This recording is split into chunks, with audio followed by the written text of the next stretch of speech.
Hello everyone, मैं ज्योति पारिक और आपका हमारे महाविद्यालय श्रीमती मोरी देवी तापड़िया कन्या महाविद्यालय के यूट्यूब चैनल पर आपका फिर से स्वागत है।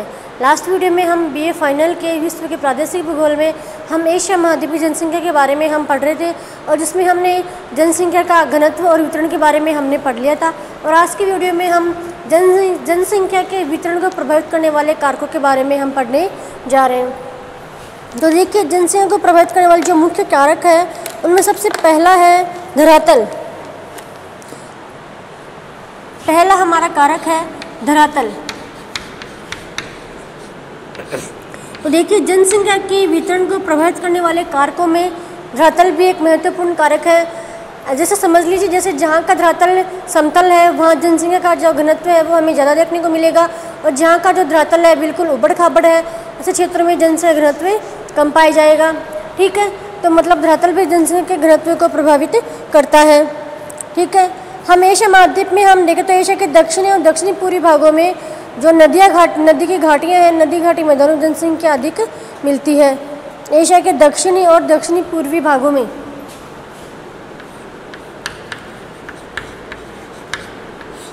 एशिया के दक्षिण और दक्षिण पूर्वी भाग में, ठीक है, जहाँ पे अपना मानसूनी एशिया है।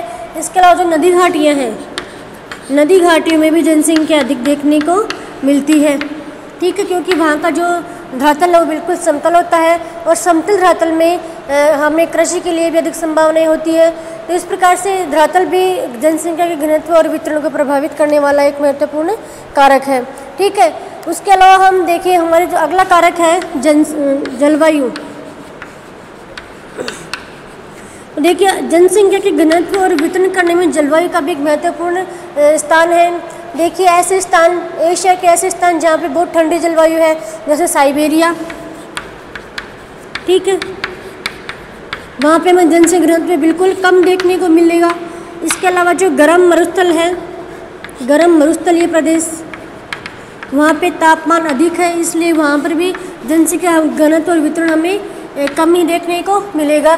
इस प्रकार से ऐसे स्थान जहाँ पे तापमान बिल्कुल ना तो बहुत अधिक हो और ना ही कम हो, मतलब मानव के निवास के लिए बिल्कुल एक समान सा जो वातावरण हो, मध्यम वातावरण हो, ऐसे स्थान पर जनसंख्या का निवास अधिक होता है। और जहाँ पे वर्षा भी पर्याप्त होती है, मिट्टी उसके कृषि के लिए अनुकूल होती है।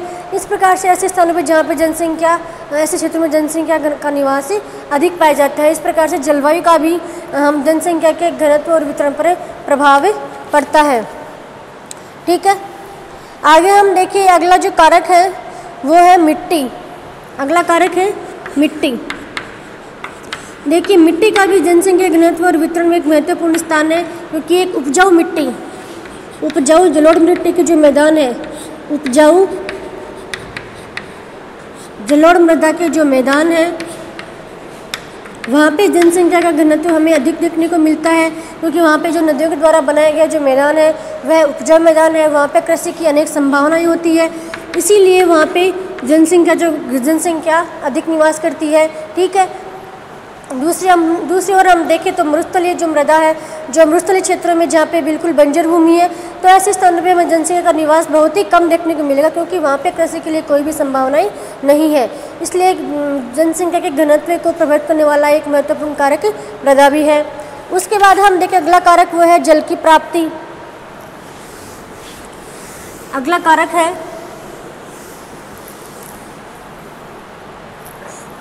जल की प्राप्ति।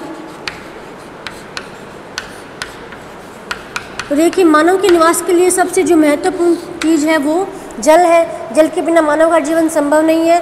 तो मानव के जीवन के लिए, उसके अन्य क्रियाकलापों के लिए जल की बहुत ही अधिक आवश्यकता होती है। इसीलिए मानव का निवास हमें ऐसे स्थानों पर देखने को मिलेगा जहाँ पे जल की पर्याप्त संभावनाएं हो, जैसे नदी घाटियों के किनारे पे, नदी घाटियों के जो किनारे हैं वहाँ पर भी हमें जनसंख्या का निवास अधिक देखने को मिलता है। ठीक है, के किनारों पर, जैसे भारत में भी हम देखें तो भारत में गंगा यमुना नदियों के किनारों पर जनसंख्या अधिक देखने को मिलती है, क्योंकि वहाँ पे जल की अधिक संभावनाएं हैं।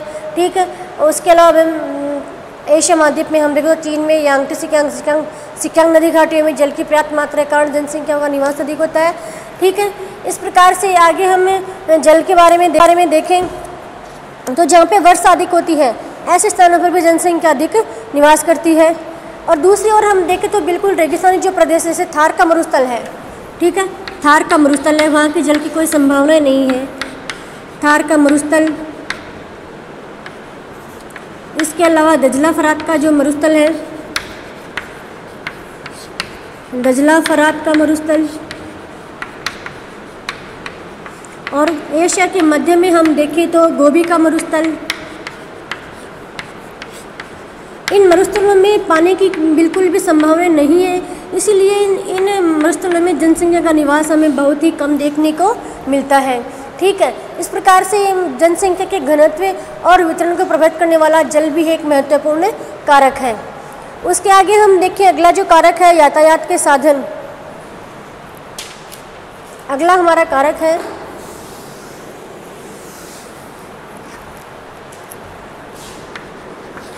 यातायात का साधन, यातायात के साधन। तो जनसंख्या के घनत्व और वितरण को प्रभावित करने वाले कारकों में यातायात का साधन भी एक प्रमुख कारक है, क्योंकि मानव को एक स्थान से दूसरे स्थान पर जाने के लिए यातायात की ज़रूरत होती है। और ऐसे स्थानों पर जहाँ यातायात के पर्याप्त साधन है वहाँ पे हमें जनसंख्या का निवास अधिक देखने को मिलता है, ठीक है। जैसे समतल क्षेत्र है एशिया के, मध्य एशिया है, ठीक है। इसके अलावा दक्षिणी पूर्वी एशिया, यहाँ पे यातायात की पर्याप्त संभावनाएँ हैं। इसके अलावा भी हम देखें, दूसरी ओर हम देखते हैं जैसे पहाड़ी क्षेत्र हैं, एशिया की जो भी पहाड़ी क्षेत्र हैं उन पहाड़ी क्षेत्रों में यातायात के साधनों की कमी है, तो ऐसे क्षेत्रों में जनसंख्या का निवास हमें कम देखने को मिलता है, ठीक है। या मनुष्य को अपने जो सारी जो अपनी जीवन की जो आवश्यकताएं पूरी करने के लिए यातायात की सुविधा की ज़रूरत होती है। कोई भी सामान लाने के लिए, ले जाने के लिए, आयात के लिए, निर्यात के लिए, खनिज संसाधन को वो उद्योग स्थापित करते हैं, तो उद्योग को फिर ट्रांसपोर्ट करने के लिए, इंपोर्ट करने के लिए, इन सभी चीज़ों के लिए यातायात की आवश्यकता होती है। और ऐसे स्थानों पर जहाँ पे यातायात की पर्याप्त संभावनाएं हैं, ऐसे क्षेत्रों में जनसंख्या का निवास अधिक पाया जाता है। और ऐसे पहाड़ी क्षेत्रों में जहाँ पे यातायात की बिल्कुल कम संभावनाएं हैं, ऐसे क्षेत्रों में यातायात के साधन जहाँ बिल्कुल कम है, जो पहाड़ी क्षेत्र है, वहाँ पर जनसंख्या का निवास बिल्कुल कम पाया जाता है, ठीक है। उसके बाद हम देखें अगला जो कारक है वह है औद्योगिक विकास।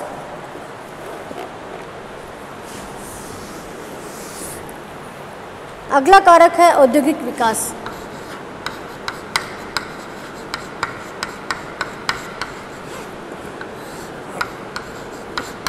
औद्योगिक विकास। अब देखिए, मनुष्य को अपना जीवन यापन करने के लिए अनेक आर्थिक क्रियाएं करनी पड़ती है, ठीक है। और आर्थिक क्रियाएं करने के लिए वह कई तरीके से कार्य करते हैं, जैसे उद्योगों की स्थापना करता है, ठीक है, खनन कार्य करता है, उसके बाद उद्योगों की स्थापना करता है।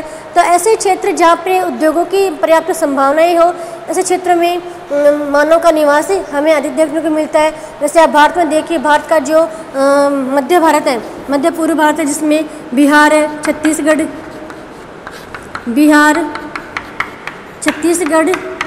मतलब जो छोटा नागपुर का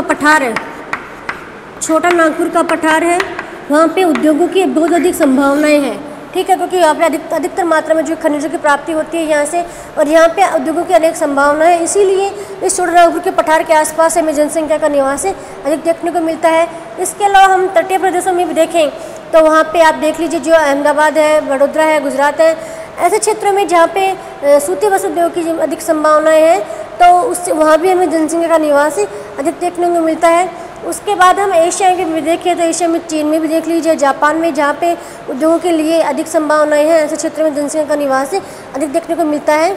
दूसरी ओर जहाँ पे उद्योगों के लिए कोई भी संभावना पर्याप्त उपलब्ध नहीं है, जैसे वर्जन जो दुर्गम क्षेत्र है, जैसे पहाड़ी क्षेत्र है, इसके अलावा मरुस्थलीय क्षेत्र है, ऐसे क्षेत्रों में कोई भी किसी भी उद्योग की स्थापना नहीं की जा सकती है, तो ऐसे क्षेत्र में जनसंख्या का निवास भी बहुत कम पाया जाता है।